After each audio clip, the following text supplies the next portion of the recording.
Shalom Bapak Ibu yang dikasihi oleh Tuhan Yesus Kristus. Selamat malam. Mari kita sebelum mengakhiri aktivitas kita di hari ini, kita merenungkan sebuah firman Tuhan yang diambil dari 1 Petrus 3 ayat 13 hingga 16. 1 Petrus 3 ayat 13 sampai dengan 16, demikian bunyi firman Tuhan. Dan siapakah yang akan berbuat jahat terhadap kamu jika kamu rajin berbuat baik? Tetapi sekalipun kamu harus menderita juga karena kebenaran, kamu akan berbahagia. Sebab itu, janganlah kamu takuti apa yang mereka takuti, dan janganlah gentar. Tetapi kuduskanlah Kristus di dalam hatimu sebagai Tuhan. Siap sedialah pada segala waktu untuk memberi pertanggungan jawab kepada tiap-tiap orang yang meminta pertanggungan jawab dari kamu tentang pengharapan yang ada padamu. Tetapi haruslah dengan lemah lembut dan hormat, dan dengan hati nurani yang murni, supaya mereka yang memfitnah kamu karena hidupmu yang saleh dalam Kristus menjadi malu karena fitnahan mereka itu. Umat yang dikasihi Tuhan, tentu kalau kita berbicara hidup mengikuti Kristus secara penuh, kadang kita merasa berat karena kita bisa saja dianggap sok suci, sok saleh, dan sebagainya. Namun di dalam bagian ini, Petrus mengingatkan kepada kita untuk tetap menguduskan Kristus di dalam hati kita. Artinya apa? Artinya adalah kita harus siap sebagai pengikut Kristus menerima apa yang dikatakan orang tadi ketika kita melakukan kebenaran. Kita memang dipanggil untuk melakukan kebenaran. Kristus adalah contoh bagi kita, di mana Dia telah lebih dahulu menderita buat kita. Dalam bagian ini Petrus mengatakan, sekalipun kamu harus menderita karena kebenaran, kamu akan berbahagia. Karena apa?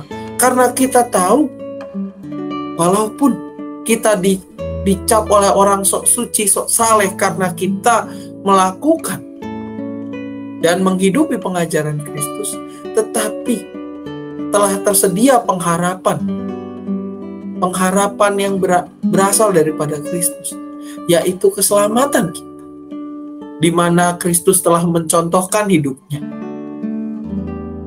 yang begitu rupa kepada kita.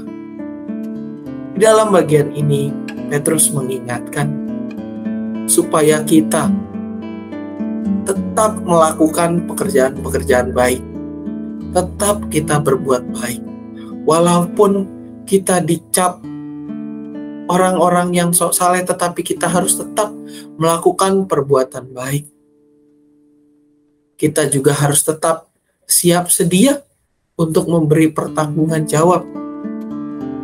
Dan ketika orang bisa mengenal hidup kita, maka segala fitnahan yang disangkakan kepada kita itu akan mempermalukan mereka yang memfitnah kita. Sebab kebenaran firman Tuhan itu adalah sesuatu yang hidup.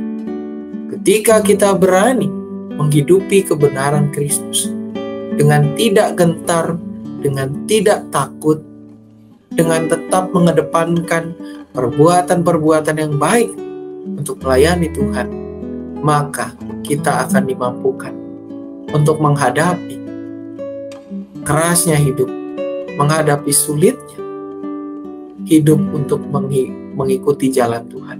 Kita dimampukan untuk melampaui itu semua.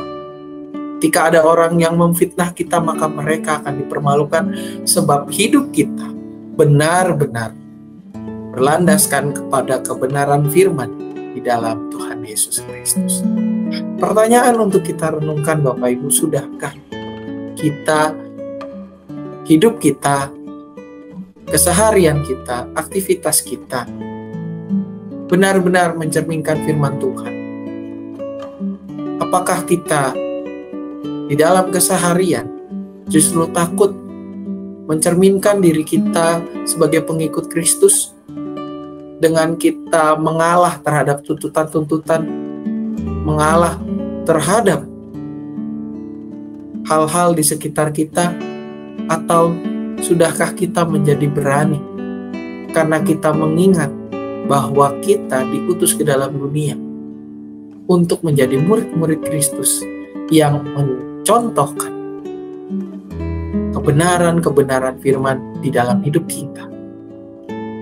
Sudahkah kita mengarahkan hidup kita untuk hidup seturut dengan kehendaknya, atau justru kita masih berupaya untuk membela kepentingan pribadi kita? Mari kita berdoa. Tuhan, biarlah melalui firman-Mu ini kami diajarkan untuk benar-benar menjadi pelaku firman-Mu yang nyata. Mampukan kami, tolong kami, agar kami tetap sabar dan kami tetap melakukan firman-Mu dan menyatakan panggilan itu secara nyata dalam keseharian kami. Dalam nama anak Tuhan Yesus Kristus kami berdoa. Amin. Umat yang dikasihi Tuhan, ibadah minggu seperti biasa pada hari Minggu akan dilayangkan secara 2 kali, yaitu pada pukul 7 dan juga pukul 9. Secara khusus pada tanggal 24 ini kita akan merayakan HUT BPK Penabur. Ibadah akan dipimpin oleh Pendeta Emeritus Setiawan Utama dari GKI Saman Ubi. Ibadah dilaksanakan 2 kali, jam 7 dan jam 9. Untuk ibadah remaja secara onsite jam 9. Kelas-kelas sekolah minggu, kelas Immanuel, Musa, dan Yehezkiel dilakukan secara onsite pada pukul 9 juga. Kelas Daud bulan depan, bulan Agustus, mulai tanggal 7 Agustus, akan kembali dilakukan secara tatap muka. Dan juga untuk kelas Batita, masih dilakukan secara daring atau online.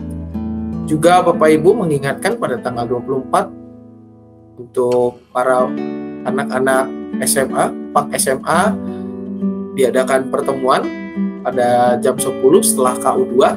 Pada orang tua dan siswa PAK diharapkan kehadirannya pada pukul 10. Dan untuk anak-anak SMA yang ingin mengikuti PAK dapat mendaftarkan diri di Tata Usaha GKI Cicurug paling terlambat hari Sabtu 23 Juli 2022.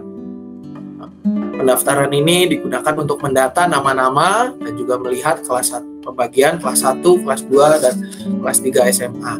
Untuk hari Minggu pada jam 11 ada jam 10 ada pertemuan PAK SMA, di mana agenda pembicaraan adalah teknis kelas PAK SMA, lalu juga buku materi yang akan dipakai, serta sesi tanya jawab dari orang tua maupun dari siswa. Juga setelah itu pada pukul 11 ada pertemuan orang tua dan peserta kelas katekisasi, di mana agenda pembicaraannya teknis kelas katekisasi, lalu juga bagaimana peran dukungan orang tua yang dibutuhkan, materi juga, lalu juga bila mana ada pertanyaan, sesi tanya jawab dibuka untuk orang tua dan peserta.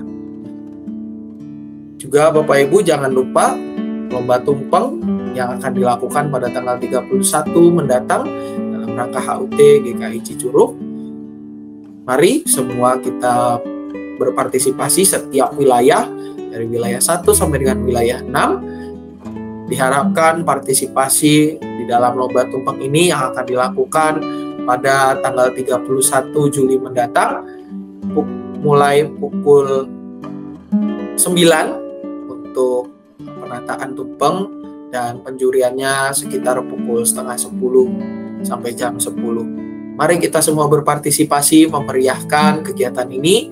Juga anak-anak sekolah minggu ada dalam rangka minggu bersama, minggu kelima tanggal 31 juga kita dorong anak-anak kita untuk ikut di sana. Akan ada kegiatan yang menarik juga. Kiranya ini semua menjadi informasi dan juga menjadi berkat bagi kita semua. Selamat malam, selamat beristirahat. Tuhan Yesus memberkati.